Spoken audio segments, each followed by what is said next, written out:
আল্লাহ নবীর সাহাবী রাসূল পাক সাল্লাল্লাহু আলাইহি ওয়াসাল্লামকে প্রশ্ন করলেন, আইয়ুদ দুআই আসমা ইয়া রাসূলুল্লাহ ইয়া হাবিবাল্লাহ, হুজুর আমি জানতে চাই আল্লাহ রব্বুল আলামিন, আমি জানতে চাই ইয়া রাসূলুল্লাহ, কোন সময় বান্দা আল্লাহর কাছে চাইলে আল্লাহ বেশি শোনেন, আল্লাহ কবুল করেন, ওই রকম সময় থাকলে ইয়া রাসূলুল্লাহ জানতে চাই। আমার আপনার নবী বিশ্ব নবী রাহমাতুল লিল আলামিন এখানে দুটো কথা বললেন, নবীজি দুইটি কথা বললেন। আমার নবী বললেন জাউফুল লাইলিল আখিরি, নবী বললেন প্রতিদিন তাহাজ্জুদ নামাজ পড়ার পর বান্দা যখন আল্লাহর কাছে চায় ওই সময় তো আল্লাহ রব্বুল আলামিন মঞ্জুর করে নেন। কোন সময়? প্রশ্নটা আগে করি তারপর উত্তর দেব ইনশাআল্লাহ। ফরজ নামাজে সম্মিলিত দোয়া করা চলবে কিনা দলিল দেবেন। মাইয়িত দাফন করার পর কবরের উপর খেজুর ডাল পোতা যাবে কিনা, জানাজার পর সবরিশানি করা যাবে কিনা,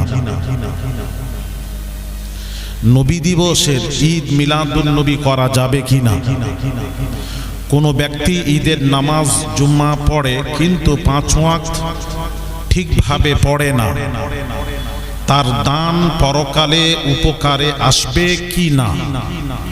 এই কয়েকটি প্রশ্ন। আর নেই তো আমার ওয়াজের ভেতর দিয়ে আমি উত্তর দেব ইনশাআল্লাহ আজিজ। খুব ভালো প্রশ্ন, ভালো লাগে প্রশ্ন করলে, জানার ইচ্ছা করছে। গতকাল যেখানে গেছিলাম এরকমই প্রশ্নের উপরেই ওয়াজ শেষ হয়ে গেছে। এগুলি জানার দরকার আছে না নেই? আচ্ছা বাবাজি, তো জানার আগে একটা সিস্টেম একটা বলে দিই আমি।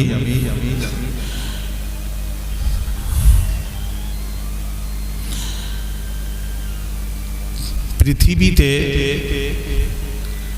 এক শ্রেণীর ওলামারা তারা কি বলছে জানেন? বলছেন বৎসরে ঈদ হলো দুটো,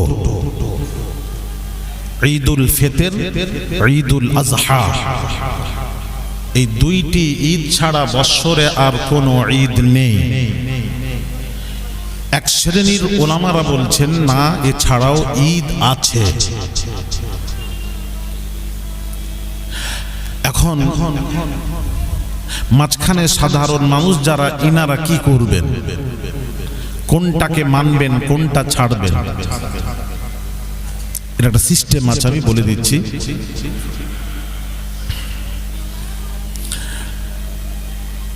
সিস্টেম আছে, সিস্টেমটা বলে দিই, ভালো করে শোনো। জ্ঞানী ছেলেরা বোঝো, ওয়াজ বোঝার আছে।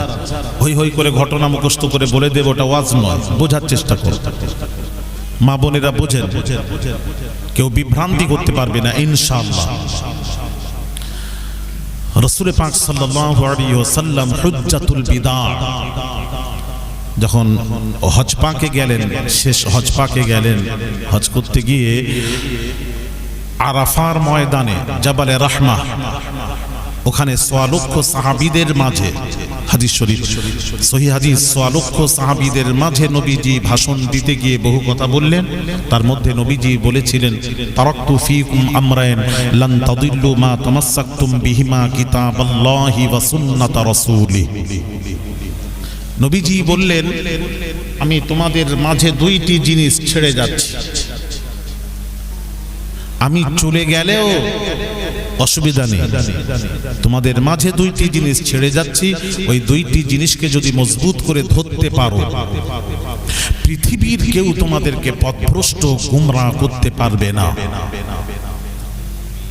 একটা হলো কোরআন শরীফ, আল্লাহর কিতাব, দ্বিতীয় হাদিস শরীফ।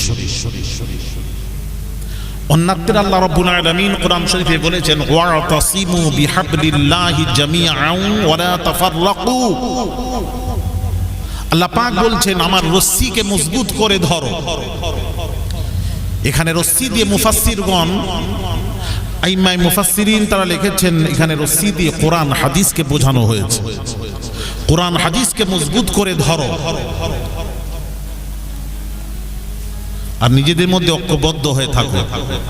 এই দুইটি কাজ করার কথা বলেছেন। তো নবীজি বললেন কোরআন হাদিস ছেড়ে যাচ্ছি, দুইটিকে ফলো করবে, আমি চলে গেলে অসুবিধা নেই, কেউ পথভ্রষ্ট গুমরা করতে পারবে না। এইবার আসুন, সেই কোরআন শরীফকে ফলো করতে গিয়ে দেখলাম কোরআন পাকে কি লেখা আছে জানেন? কোরআন শরীফে লেখা আছে, আল্লাহ পাক বলছেন ফাইন তানাযাতুম ফি শাইইন ফারুদ্দুহু ইলাল্লাহি ওয়ার রাসূল। আল্লাহ পাক বলছেন পৃথিবীতে আলেম, ওলামা, মুহাদ্দিস, মুফাসসির, পীর, উলি, গওস, কুতুব, আবদাল যদি তারা কোনো কথা বলেন, তাদের কথার মধ্যে যদি, উভয়ের কথার মধ্যে যদি দ্বিমত দেখা যায়, মতভেদ, ইখতিলাফ দেখা গেল, এই ক্ষেত্রে কি করবেন? আল্লাহ কোরআন শিখাচ্ছে ফয়সালাটা কিভাবে করবেন? উভয়ের কথাটা কোরআন হাদিসে ফেলে দেখবেন, উভয়ের কথাটা কোরআন হাদিসে ফেলে দেখবেন। কোরআন হাদিসের পক্ষে হলে আমরা মানব, বিপক্ষে চলে গেলে মানা যাবে না। এটা হলো সিস্টেম। আগে সিস্টেমটা শুনুন। চার ইমামে আযম আবু হানিফা রাহমাতুল্লাহ আলাইহি তিনি কি বলেছেন জানেন? বলেছেন এই হানাফি মাযহাবের মানুষ শোনো, আমি নু'মান বিন সাবিত আবু হানিফা বলছি, আমার কোনো কথা যদি কোরআন হাদিসের সাথে টকরায়, কোরআন হাদিসের বিপক্ষে চলে যায়, সেই ক্ষেত্রে আমারটা নেবে না, কোরআন হাদিস যেটা বলেছে ওটাই গ্রহণ করবে। নু'মান বিন সাবিত আবু হানিফা। আমরা অন্ধ তাকলিদ করি না ইমামের, আমার রাজ্যে ইমামের তাকলিদ করছি, সেই ইমামের কথা, আমার কথা যদি কোরআন হাদিসের পক্ষে হয় মানবে, বিপক্ষে গেলে মানবে না।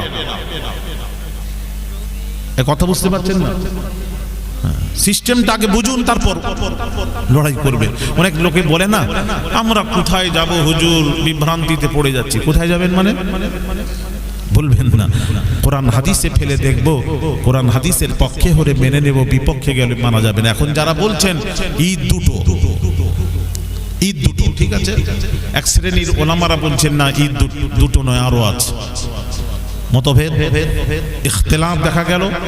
এখন আমরা কোরআন হাদিসে ফেলে দেখব, কোরআন হাদিস কি বলছে। কোরআন হাদিস যেটা বলবে সেটাই। কারবালার লোক মানবেন, আসতে বলো, সবাই বলবেন না, মানবে। দেখি, আচ্ছা আসুন,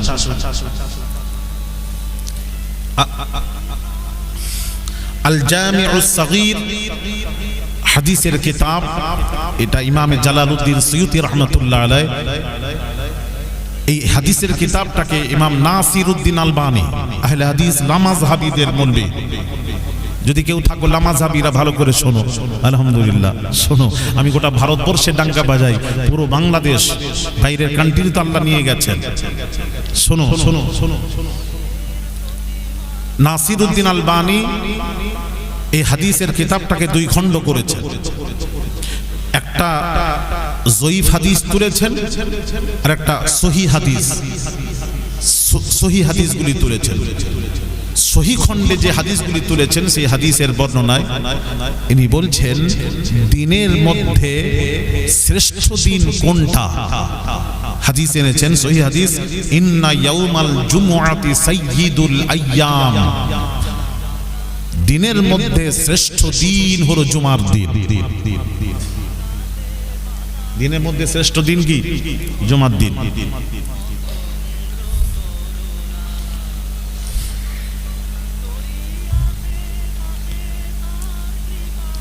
ওয়া আ'যামুহা ইনদাল্লাহ, আল্লাহর নিকটে জুমার দিন হলো শ্রেষ্ঠ। অন্য রিওয়ায়াতে ওয়া হুয়া আ'যামু ইনদাল্লাহি মিন ইয়াউমিল আযহা ওয়া ইয়াউমিল ফিতর, জুমার দিন সম্পর্কে বলা হচ্ছে ঈদুল ফিতর, ঈদুল আযহা হতেও জুমার দিন আল্লাহর নিকটে শ্রেষ্ঠ। কি ঈদুল ফিতর, ঈদুল আযহা তার থেকেও শ্রেষ্ঠ। হাদিস বলছি, বাপের বেটা থাকো, কাটার ক্ষমতা থাকে কাটো। পড়াশোনা করি, কথা বলি, জোর গলায় বলি। আমার বাপও ভয় করতেন নি, জানেন কত কি নিয়ামত ছিলেন। মেদিনীপুর পিয়ারডাঙ্গা শরীফের মারহুম মুজাহিদ ইসলাম পীরে কামেল শাহ সুফি সৈয়দ আহমদুল্লাহ পীর কিবলা নওয়ারাল্লাহু মারকাদা, ইনি হচ্ছেন ফুরফুরা শরীফের মুজাদ্দিদুজ্জামান আলা হযরত দাদা পীরের নাত জামাই এবং খলিফা। যখন নাত জামাই হবে 4 জন উপযুক্ত সন্তান, এই 4 জনের মধ্যে বংশীয় ঘরের 4 জনের মধ্যে যে কোনো একজনকে চয়েস করতে হবে। প্রস্তাব আসছে অমুক অমুক অমুক হলে ভালো। আব্বাজান রোগা পাতলা ছিলেন, শরীর হালকা ছিল, পছন্দ হয়নি। সর্বশেষে ফুরফুরা পীর মুজাদ্দিদুজ্জামান উলিল আমর আবু বকর সিদ্দিক আল কুরাইশি রাহমাতুল্লাহ আলাইহি তিনি বললেন, আমি মেদিনীপুর পিয়ারডাঙ্গা রাহমাতুল্লাহকে জামাই করব। বলে দিই বলছেন, এই বিবাহের প্রস্তাব আবু বকরের নয়, এই বিবাহের প্রস্তাব স্বয়ং আল্লাহ রাসূল দিয়েছেন। আমার আব্বাজান জানেন, আমার দাদি জান কি বলতেন, হুজুর কিবলা যে নাবি কাটা হয়েছিল, কাটার পর কোথায় গাড়া হয়েছিল জানেন? আমার দাদি বলেছেন, যাও ইসকো কচারি মে গাড় দো। উর্দু ভাষা বলছে, কচারি মে গাড় দো। কচারি বোঝেন? কোট কাচারি। কেন? আহমদুল্লাহ কোথাও মাথা নত করবে না। ফুরফুরার হুজুর কিবলারা একবার পুনিশল বাঁকুড়াতে একটা বড় গ্রাম আছে পুনিশল, সমস্যা দেখা দিয়েছে, কেউ সমাধান করতে পারেনি। ফুরফুরার হুজুর কিবলারা সব বললেন, আহমদুল্লাহ চলো, তুমি ছাড়া এই সমস্যার সমাধান হবে না। হুজুর কিবলা গিয়ে সেখানে সমস্যা সমাধান করেছেন। তো কথা হলো ভাইরা আমার বাবাজিরা, হাদিস বলছি নোট করুন। রাসূল পাক সাল্লাল্লাহু আলাইহি ওয়াসাল্লাম হুজুর বলছেন, ওয়া হুয়া আ'যামু ইনদাল্লাহি মিন ইয়াউমিল আযহা ওয়া ইয়াউমিল ফিতর। জুমার দিন সম্পর্কে বলা হচ্ছে যে ঈদুল ফিতর, ঈদুল আযহা হতেও জুমার দিন আল্লাহর নিকটে শ্রেষ্ঠ। এবার প্রশ্ন আসবে, কেন কেন কেন শ্রেষ্ঠ হুজুর? হ্যাঁ, কেনর উত্তরটা শুনুন। ফি খামসি খিলালিন, জুমার দিনে 5টি বৈশিষ্ট্য রয়েছে। কয়টি? 5টি।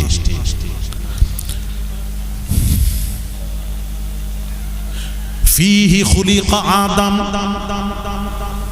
এটা ইবনে মাজার হাদিস।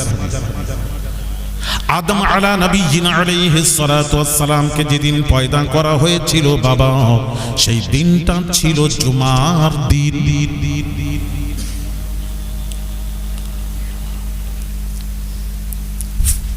নাম্বার 2 হলো ফিহি কুবিজা, আদম আলা নবিয়িনা আলাইহিস সালাতু ওয়াস সালামের রূহ কবজ হয়েছিল যেদিন, সেদিনটাও ছিল জুমার দিন।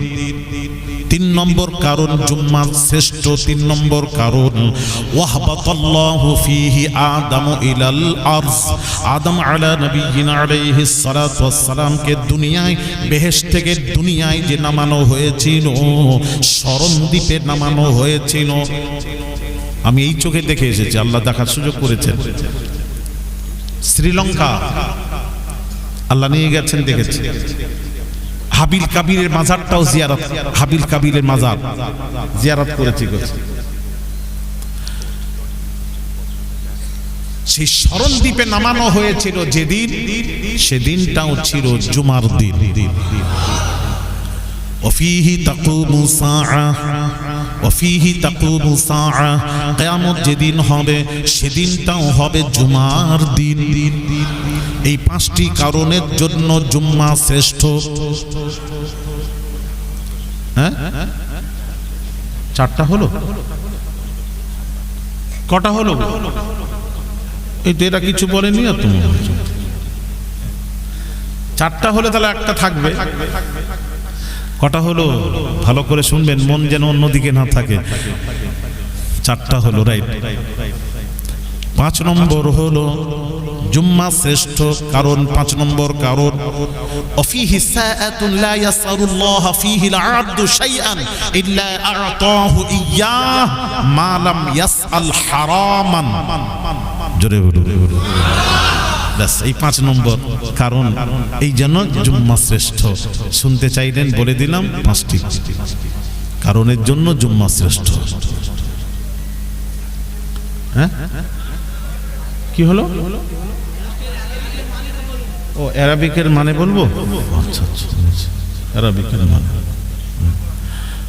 মানেটা হচ্ছে জুমার দিন এমন একটি সময় আছে, সময় যে সময়টি বান্দা আল্লাহর কাছে যখন দোয়া চায় 100% সেই বান্দার দোয়া আল্লাহর দরবারে মঞ্জুর হয়ে যায়। তবে এখানে আবার তবে আছে, মালাম ইয়াসআল হারামান, তবে হারাম দোয়া যেন না হয়, জায়েজ দোয়া হতে হবে, তাহলে 100% আল্লাহর দরবারে মঞ্জুর। এই 5টি কারণের জন্য জুম্মা শ্রেষ্ঠ। কোনো প্রশ্ন কিছু নেই তো? কথা সময়টা আচ্ছা, তোমরা দাঁড়িয়ে আছো কিন্তু দাঁড়িয়ে থাকবে, বসতে দেবনি আর। এটা বলে আর বসার জায়গাও নেই আছে, যা হোক করে হবে। তোমরা কতক্ষণ দাঁড়াবে, এত কষ্ট করবে? শোনা আল্লাহ তোমাদের। আচ্ছা শোনো, সময়টা কি হুজুর? সময়টাকে এখানে ইখতিলাফ আছে, মতভেদ আছে। বাজ উলামারা বলেছেন জুম্মার খুতবা শুরু থেকে নিয়ে নামাজ শেষ হওয়ার মধ্য সময়টি। বাজ উলামারা বলেছেন জুমার দিন আসর থেকে মাগরিবের মধ্য সময়টি। বান্দা আল্লাহর কাছে যা দোয়া চায়, তবে জায়েজ দোয়া হতে হবে, 100% বান্দার দোয়া আল্লাহর দরবারে মঞ্জুর হয়ে যায়। আমি অনুরোধ করব আপনাদেরকে, জানেন না, শুনুন, ওই জুমার দিন আসর থেকে মাগরিবের এই মধ্য সময়টি চা দোকানে বসে আড্ডা মারবেন না। শোনা মসজিদে অথবা মসজিদ ছাড়াও বাড়িতে থাকলে বাড়িতে বসে ওযু অবস্থায় মুসাল্লায় বসে আল্লাহর কাছে চাইবেন, ওই সময় তো আল্লাহর কাছে কবুল হয়। রাজি আছেন? ইনশাআল্লাহ। এখন আরেকটা প্রশ্ন আসতে পারে, এখনো করেননি, যে হুজুর 1 সপ্তাহ ওয়েট করব জুমার দিন দোয়াটা, তাহলে প্রতিদিনের ব্যাপারটা আপনি তো বললেননি। জুমার দিনের দোয়া কবুল হবে, অন্য দিনে হবে না। আমি ওটা বলিনি। অন্য দিনের ব্যাপারটা কি আছে হুজুর বলুন, শুনতে চাই। عن ابي امامه رضي الله تعالى عنه قال قيل يا رسول الله صلى الله عليه وسلم اي الدعاء اسمع قال صلى الله عليه وسلم جوف الليل الاخير ودبر الصلاه المكتوبات رواه الترمذي حديث نمبر 3499 আল্লাহ নবীর সাহাবী রাসূল পাক সাল্লাল্লাহু আলাইহি ওয়াসাল্লামকে প্রশ্ন করলেন, আইয়ুদ দুআই আসমা, ইয়া রাসূলুল্লাহ, ইয়া হাবিবাল্লাহ, হুজুর আমি জানতে চাই আল্লাহ রব্বুল আলামিন, আমি জানতে চাই ইয়া রাসূলুল্লাহ, কোন সময় বান্দা আল্লাহর কাছে চাইলে আল্লাহ বেশি শোনেন, আল্লাহ কবুল করেন, ওই রকম সময় থাকলে ইয়া রাসূলুল্লাহ জানতে চাই।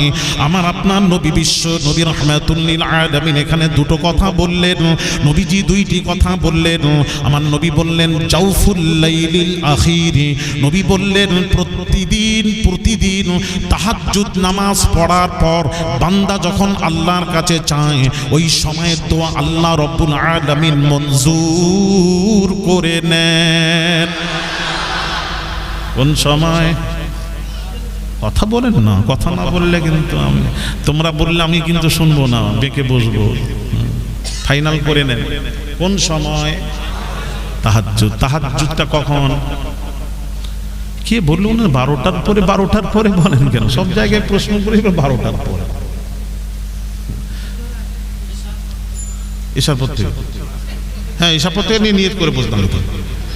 তাহাজ্জুদটা কখন? নবীজি কি বলেছেন? নবীজি জবানে মোবারক থেকে শুনুন, নবী বলেছেন ওয়াকুম বিল্লাইলি ওয়ান নাসু নিয়ামুন, নবীজি বলছেন কুম, দাঁড়াও, বিল্লাইল, রাত্রিতে, ওয়ান নাসু নিয়ামুন, তাহাজ্জুদের নামাজ পড়ো। এটা তাহাজ্জুদকে উল্লেখ করে বলা হচ্ছে। নবী বলছেন তাহাজ্জুদের নামাজ পড়ো কখন? রাত্রিতে দাঁড়াও কখন? ওয়ান নাসু নিয়ামুন, যখন মানুষ সব ঘুমিয়ে পড়বে। তুমিও ঘুমিয়ে পড়ো, ঘুম থেকে উঠে যে নামাজটি ওটাই হলো তাহাজ্জুদ।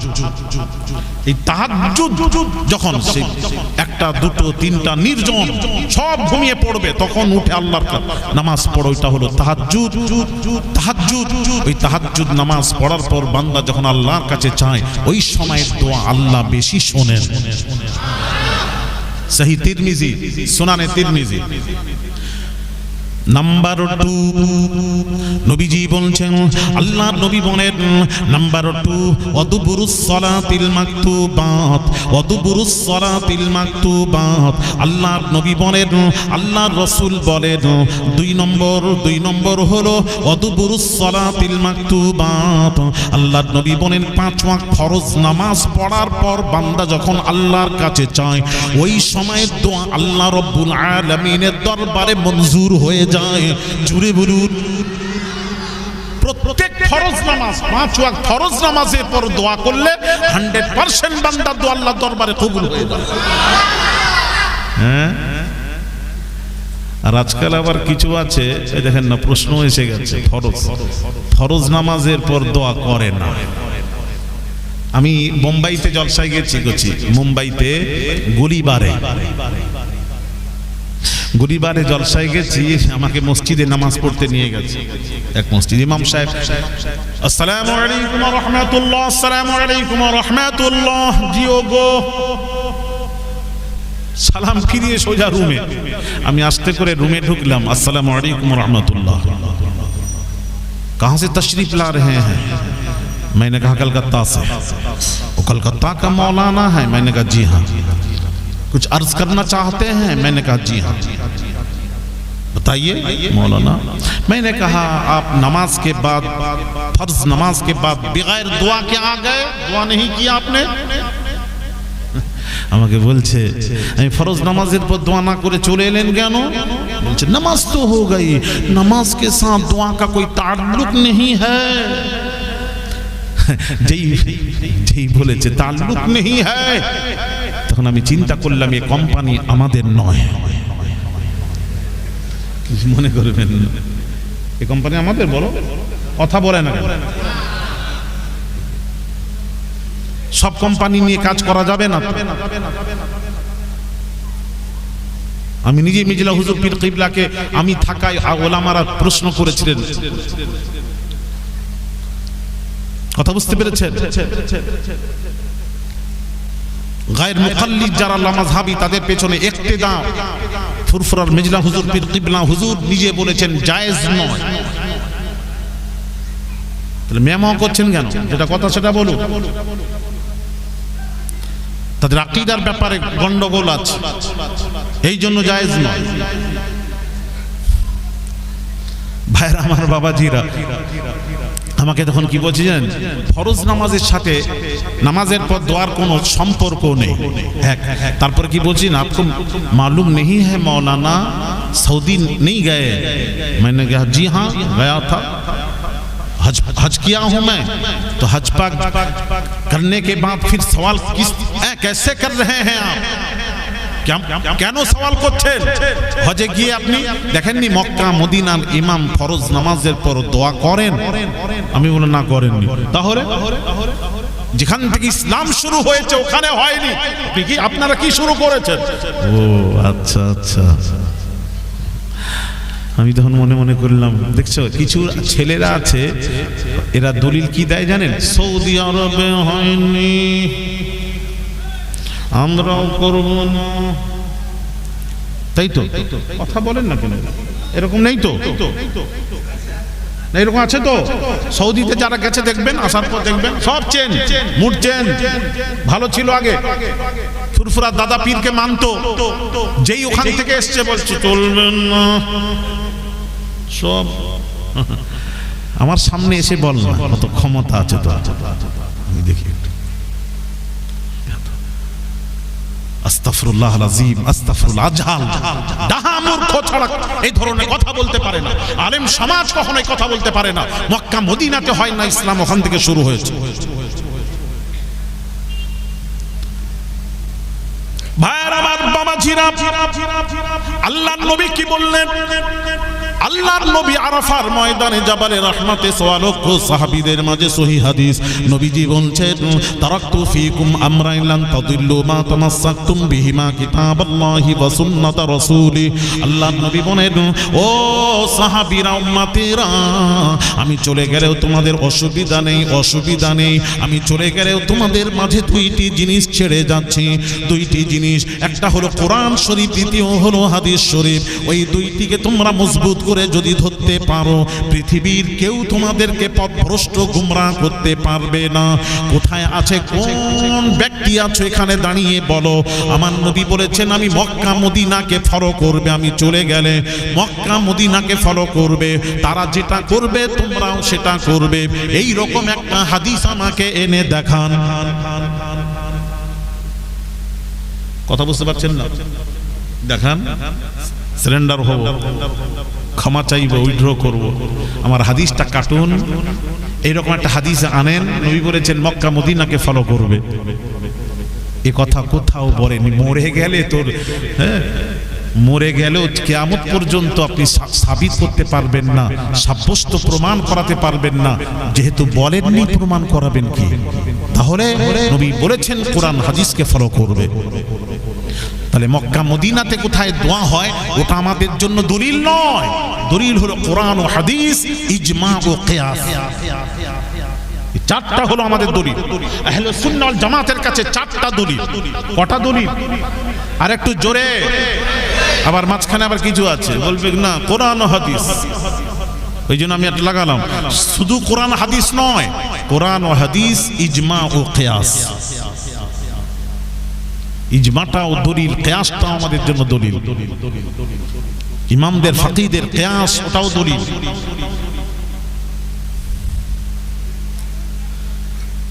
আর যদি বলেন কোরআন হাদিস, তাহলে অনেক প্রশ্ন আসবে, অনেক কথা হবে, ওয়াজ বেড়ে যাবে, অনেক কথা হবে। তাহলে আমার একটা প্রশ্নের উত্তর দিয়ে দেবেন, একটা প্রশ্নের উত্তর দিয়ে দেবেন। যদি বলেন কোরআন হাদিসই দলিল, আর কোনোটা মানবো না, তাহলে আমার প্রশ্ন আছে, প্রশ্নের উত্তর দেবেন। ছাগল আর কুকুরের সঙ্গম হয়েছে, সঙ্গম হয়ে ছাগলের পেট থেকে একটা বাচ্চা হয়েছে। বাচ্চাটির মাথাটা কুকুরের ন্যায়, দেহটা ছাগলের ন্যায়, খাওয়া যাবে কি যাবে না? কোরআন হাদিস দিয়ে এর সমাধান দিতে হবে। হ্যাঁ, জিজ্ঞেস করবেন, তারপর আমার কাছে নিয়ে আসবে।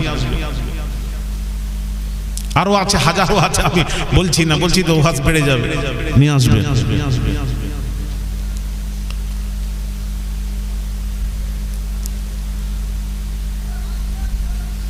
হ্যাঁ, সৌদিতে দেখেন ইজমা। সৌদিতে কি ছিল জানেন? যখন ওই মাইক, ওই একটু কথা একটা বলে না এরা, যেটা কোরআনে নেই, হাদিসে নেই, নবী যেটা করেননি ওটা করা যাবে না, ওটা করা যাবে না। হ্যাঁ, তো মাইক যখন চালু হলো, নবীর সময় তো মাইক ছিল না, সাহাবীদের আমলেও মাইক ছিল না। তো মাইক যখন চালু হলো, তাবিঈর সময় মাইক ছিল না। যখন মাইক চালু হলো, কত বছর, 60-70 বছর হবে, 60 বছর, খুব জোর, 60 থেকে 65 বছর, মাইক 60 বছর হয়েছে, খুব জোর। এই মাইক যখন চালু হলো, তখন কি হলো জানেন? দুটো ওলামাদের মধ্যে দুটো মতভেদ হলো। বাজ ওলামারা বলছেন মাইকের, বড় জামাতে মাইকের নামাজ পড়ানো চলবে। বাজ ওলামারা, সৌদির আলেমরা বলল না, চলবে না। দলিল, নবী করেননি, নবীর সময় ছিল না, চলবে না, বিদআত। কুল্লু বিদআতিন দালালা, কুল্লু দালালাতিন ফিন্নার। প্রত্যেক বিদআত গুমরাহি, প্রত্যেক গুমরাহি জাহান্নামী, চলবে না। ভালো কথা, তা তুমি তোমার জায়গায় অটল থাকো না। ঠিক আছে, অটল ছিল বেশ। প্রতি বছর হাজির সংখ্যা বাড়ছে, প্রতি বছর হাজির সংখ্যা বাড়ছে। এবার কি হচ্ছে, মুখে নামাজ হতো কাবাতে, ইমাম সাহেব আল্লাহু আকবার, উনার শুনে, ইমামের শুনে পিছনে বলছেন, মুকাব্বির বলছেন আল্লাহু আকবার, তার 2 লাইন পেছনে আল্লাহু আকবার, তার 3 লাইন পেছনে আল্লাহু আকবার, তার পেছনে দিন আছে আল্লাহু আকবার, তার পেছনে আল্লাহু আকবার। তখন ইমাম সাহেব রুকুতে। কথাটা বুঝতে পারছেন না? বড় জামাত তো লক্ষ লক্ষ হারামের বাহিরে, মাথা ছেড়ে হারামের বাহিরে নামাজ হচ্ছে। কত বলবে আল্লাহু আকবার, আল্লাহু আকবার। সেখানে যখন মিসফারায় যখন আল্লাহু আকবার, ইমাম আসসালামু আলাইকুম ওয়া রাহমাতুল্লাহ, আসসালামু আলাইকুম ওয়া রাহমাতুল্লাহ, নামাজ শেষ। এখন করলে নামাজ শেষ। কথা ঠিক না বেঠিক? তখন আলেমরা চিন্তা করলেন, বৈঠক বসলেন, ওলামাদের বৈঠক বসে বললেন, হাই রে, প্রতি বছর আরো যখন দিন যাচ্ছে, বছর হারাম প্রশস্ত হচ্ছে, হারামাইন শরীফাইন প্রশস্ত হচ্ছে, এখানে তো আর লক্ষ লক্ষ লক্ষ লক্ষ হাজিরা আসবে, তাহলে কি হবে?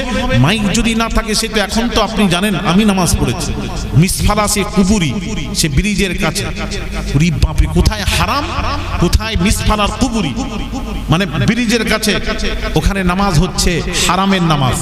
ওরে আল্লাহ রে, সে তো 1.5 কিলোমিটার দূরে, ইমাম থেকে 1.5 কিলোমিটার দূরে মুক্তাদি দাঁড়াচ্ছে। এখন যদি হতো, আমার মনে হয় সালাম সালাম ফিরিয়ে দেখবে ইমাম সাহেব বাড়িতে গিয়ে রুমে গিয়ে আরাম করছেন, আর ওখানে গিয়ে আসসালামু আলাইকুম রহমতুল্লাহ, আসসালামু আলাইকুম রহমতুল্লাহ। আলেমরা বৈঠকে বসলেন, না না না, মাইক ছাড়া তো মুখে চলবে না, চলবে না।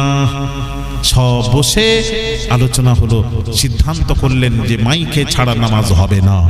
এটার নাম হলো ইজমা। ওলামাদের ইজমা হয়ে গেছে, বড় জামাতের নামে মাইকে নামাজ পড়ানো কোনো অসুবিধা নেই, পড়াতে হবে। এখন যদি না করেন, কেউ যদি ওটার উপর অটল থাকে, না নবীর সময় ছিল না, নবী করেননি, আমি করব না, এটার উপর যদি থাকে, তাহলে নামাজ আর কারুর হবে না।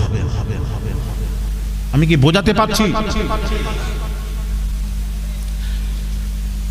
হ্যাঁ, একটা কথা, এখানে যদি নবীজি বলতেন, কোথাও যদি আছে এরকম দেখাতে পারবেন? নবীজি বলেছেন, না, মাইকে আমি নবী ভবিষ্যৎবাণী করে যাচ্ছি, এক সময় মাইক আসবে। অনেক নবীর ভবিষ্যৎবাণী করে গেছেন, ওই ভবিষ্যৎবাণী খুলে দেখুন, কোথাও যদি নবী বলে থাকেন মাইকে নামাজ পড়ানো চলবে না, সরাসরি নবীজির কোনো হাদিস যদি পেয়ে থাকেন দেখান, আমরাও ছেড়ে দেব। আর হুদুদে হারামওয়ালাকে বলবো যে মাইকে চলবে না, হাদিস পাওয়া গেছে, দেখান দেখান। যখন দেখাতে পারবেন না, খামোশ। দুটো হাদিস দু রকম আছে। রাসূলের আদেশ, মা আতাকুমুর রাসূলু ফাখুযুহু, আল্লাহ বলছে রাসূল যেটা দিয়েছেন গ্রহণ করো, ওয়া মা নাহাকুম আনহু ফান্তাহু, রাসূল যেটা নিষেধ করেছেন তার থেকে বিরত থাকো। তাহলে কোরআন দিয়ে দুটো জিনিস বোঝা গেল, রাসূলের আদেশ আর নিষেধ। আদেশ হলে করতে হবে, নিষেধ হলে করা যাবে না। এই রকম আপনি জানেন শরীয়তে বহু জিনিস আছে, হাজারো জিনিস এমন আছে যেটা রাসূলের আদেশও নেই, নিষেধও নেই। ভালো করে বুঝবেন, আদেশও নেই, নিষেধও নেই। সেটা কি করবে? যে মাইকে পাস করা, রাসূলের আদেশও নেই, নিষেধও নেই। এই ফুল দেওয়া, এই যখন সাজানো বেলুন টেলুন দিয়ে সাজালে, আদেশও নেই, নিষেধও নেই। রাসূলের জামানায় বুখারী, মুসলিম, তিরমিজি, আবু দাউদ, নাসাই, ইবনে মাজাহ ছিল না। এখন যে পড়ানো হচ্ছে ওটা বিদআত। রাসূলের জামানায় তো বাবাজি নাহু সারফ ছিল না, গ্রামার ছিল না। এখন যে গ্রামার পড়ানো হচ্ছে ওটাও বিদআত। বলবেন না, এরকম করবেন না। হ্যাঁ, রাসূলের নিষেধ কোথায় আছে দেখান, যেটা আদেশও নেই, নিষেধও নেই। ওটা কি জানেন? ওটাকে বলে মুবাহ। করতেও পারেন, নাও করতে পারেন, আপনার উপর ছেড়ে দেওয়া হয়েছে। তাহলে তো ঝগড়া করছেন কেন? বোঝেন না যখন? ভাইরা আমার, বাবাজিরা, মক্কা মদিনাকে ফলো করবেন না, কোরআন হাদিসকে ফলো করুন। আল্লাহর কোরআন কি বলছে? ফরজ নামাজের পর দোয়া চলবে কি চলবে না? আল্লাহর নবীর হাদিস প্রমাণ করিয়েছি, তিরমিজির হাদিস। আল্লাহর নবী বলেন, প্রত্যেক 5 ওয়াক্ত ফরজ নামাজের পর দোয়া আল্লাহর দরবারে কবুল হয়, মঞ্জুর হয়। ফরজ নামাজের পর, এই ফরজ নামাজের পর দোয়া সম্পর্কে বাবাজি কোরআন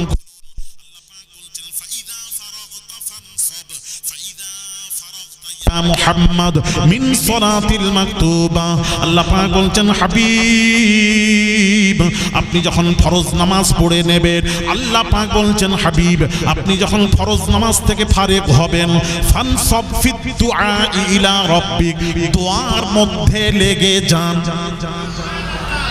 আপনি দোয়া করুন। আল্লাহ বলছেন নবীজিকে, নামাজ হয়ে গেলে দোয়া করুন।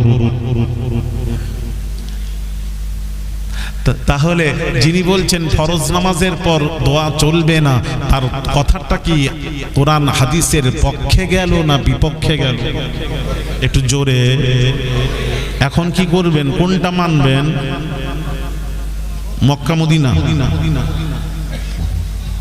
হাদিস কোরআন শোনা বোঝো, ঠান্ডা মাথায় বোঝেন না, এক গোয়া হবেন না, বোঝেন কোরআন হাদিস যেটা বলেছে সেটা মানবো। কোন সৌদি টৌদি দেখবো, হতে পারে ইসলাম এসেছে, সৌদি দেখলে তখন সমস্যা হয়ে যাবে। ওখানে তো সিনেমা হল হয়েছে, এখন সিনেমা হল, এখন মানুষের সিনেমা দেখছে, মেয়ে ছেলেরা গাড়ি চালাচ্ছে, আগে ছিল না। কথা বুঝতে পারছেন না? ওখান থেকে এসে বাংলাদেশে এক হাজী সাহেব ওখান থেকে এসে একটা সিনেমা হল করেছে, নগদ ব্যবসা তো সিনেমা হল করেছে। আর আমার জলসাটা ঠিক সিনেমা হলের পাশে এরকম। আমি জিজ্ঞেস করছি, বাবা এটা কি? বলে হুজুর সিনেমা হল। আরে সিনেমা হল হিন্দু টিন্দুদের হবে বোধহয়। বলে না হুজুর, এখানে হাজী সাহেবের হজ করে এসে এই সিনেমা হল করেছে। আস্তাগফিরুল্লাহ আল-আযীম। বলে হুজুর এই সিনেমা হলটা উদ্বোধন যখন হয়েছিল দোয়া খায়ের করে উদ্বোধন হয়েছিল। তখন আমি চিন্তা করলাম, দোয়া খায়ের যেই বলেছে আমি বললাম নিশ্চয়ই যারা যিনি দোয়া করেছেন কি দোয়া করেছিলেন। আমার একটা প্রশ্ন জেগে উঠলো, প্রশ্ন ভেসে উঠলো, উনি যে দোয়া করলেন কি দোয়া করেছেন? রব্বুল আলামিন আল্লাহ সিনেমা হলের মালিকের নেক হায়াত আতা করুন, রুজিতে বরকত দিন, আসমানি বালা জমিনি বালা থেকে হেফাজত করবেন। আল্লাহ সিনেমা হলের মালিকের একটা টিকিট যেন বাকি না থাকে, সমস্ত টিকিট যেন সেল হয়ে যায়। এই দোয়া করবে কেন? গাড্ডি পেয়ে গেছে, নোট নিয়ে নিয়েছে, উল্টো করলেই তো। কথা বুঝতে পারছো না তোমরা? আস্তাগফিরুল্লাহ আল-আযীম। ঈমান থাকবে তো। সৌদি দেখবেন না, সৌদি করবেন না। নবীজির হাদিস, ওখান থেকে ইসলাম এসেছে, ওখানেই শেষ হবে। নবীর হাদিস, কোরআন হাদিসকে ফলো করেন। তাহলে ফরজ কোরআনকে ফলো করে দেখলাম ফরজ নামাজের পর দোয়া আছে, নবীজি আল্লাহ দোয়া করতে বলেছেন। এবার আসুন সম্মিলিতভাবে ফরজ নামাজের পর দোয়া চলবে কি চলবে না? আব্দুল হক মুহাদ্দিস দেহলভী হুজুর লিখছেন, ভাইরা আমার বামাজিরা, হাদিস আবু দাজানা নামক এক সাহাবী, রাসূলুল্লাহর সাহাবী, আল্লাহর নবীর সাহাবী, ফজরের নামাজ নবীর পেছনে ফজরের নামাজ আদায় করতেন।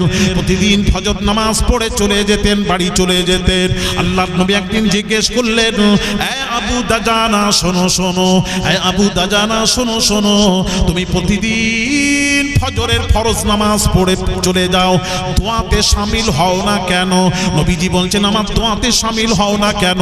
আবু দাজানা বলেছিলেন, আবু দাজানা ফরজ নামাজের পর আমার দোয়াতে শামিল হও না কেন? এই হাদিস দ্বারা বোঝা গেল ফরজ নামাজের পর দোয়া, সম্মিলিতভাবে ফরজ নামাজের পর দোয়া করতেন। তাই নবী জিজ্ঞেস করলেন, তুমি দোয়াতে শামিল হও না কেন? সাহাবী আরজ করলেন, ইয়া রাসূলুল্লাহ, ইয়া হাবিবাল্লাহ হুজুর, ইয়া রাসূলুল্লাহ, ইয়া হাবিবাল্লাহ হুজুর, আমার বাড়ির পাশে এক ইহুদির বাড়ি আছে, তার একটা খেজুর গাছ, ওই খেজুর গাছটা আমার ঘরের দিকে ঝুঁকে গেছে। ফলে ইয়া রাসূলুল্লাহ, ইয়া হাবিবাল্লাহ হুজুর, প্রতিদিন যে হাওয়া চলে, বাতাস চলে, ওই বাতাসে খেজুর গুড়ি ঝরে ঝরে আমার বাউন্ডারির ভেতরে পড়ে। ইয়া রাসূলুল্লাহ, ইয়া হাবিবাল্লাহ হুজুর, আমার ছোট্ট ছোট্ট সন্তান আছে, তারা ঘুম থেকে উঠে যদি পরের খেজুরটা না বলে খেয়ে ফেলে, যার কারণে ইয়া রাসূলুল্লাহ, ইয়া হাবিবাল্লাহ হুজুর, আমি আপনার পেছনে ফরজ নামাজটা আদায় করে তাড়াতাড়ি দোয়া না করে বাড়িতে চলে যাই। বাড়িতে গিয়ে আমার সন্তান ঘুম থেকে উঠার পূর্বে বাড়িতে গিয়ে ওই পড়ে থাকা ইহুদির খেজুরগুলি নিয়ে আমি ইহুদির বাড়ি পর্যন্ত পৌঁছে দিই। যার কারণে ইয়া রাসূলুল্লাহ, ইয়া হাবিবাল্লাহ হুজুর, যার কারণে দোয়াতে শামিল হতে পারিনি। আওয়াজ বুঝতে পারছেন না? যার কারণে দোয়াতে শামিল হতে পারিনি। ছেলেরা যদি পরের খেজুর খেয়ে নেয় না বলে, ওরা বুঝবে না তো বাচ্চা ছেলে। আপনাদের ছেলে পুলেরা তো, আপনারা তো পরের জিনিস না বলে তো কখনো খাননি। এখানে এরকম নেই তো? আরে জিজ্ঞেস করছি, বলবেন তো? হ্যাঁ না বলবেন তো? ভর্তি আছে পরের জিনিস। হ্যাঁ, খবরদার খাবেন না সোনা।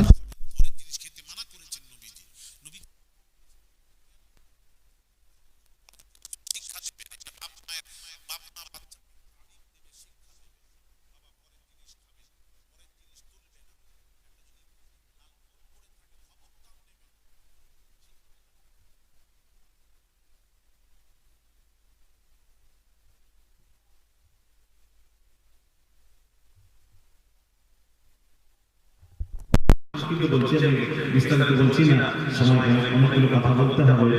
আবু দাদা, এই ইহুদিকে আমি খেজুর গাছ পরিবর্তে খেজুর গাছ দিয়ে দিচ্ছি। তারপরও নবীজি বললেন প্রত্যেক ফরজ নামাজের পর দোয়াতে শামিল থাকবে, দোয়া বাদ দেবে না।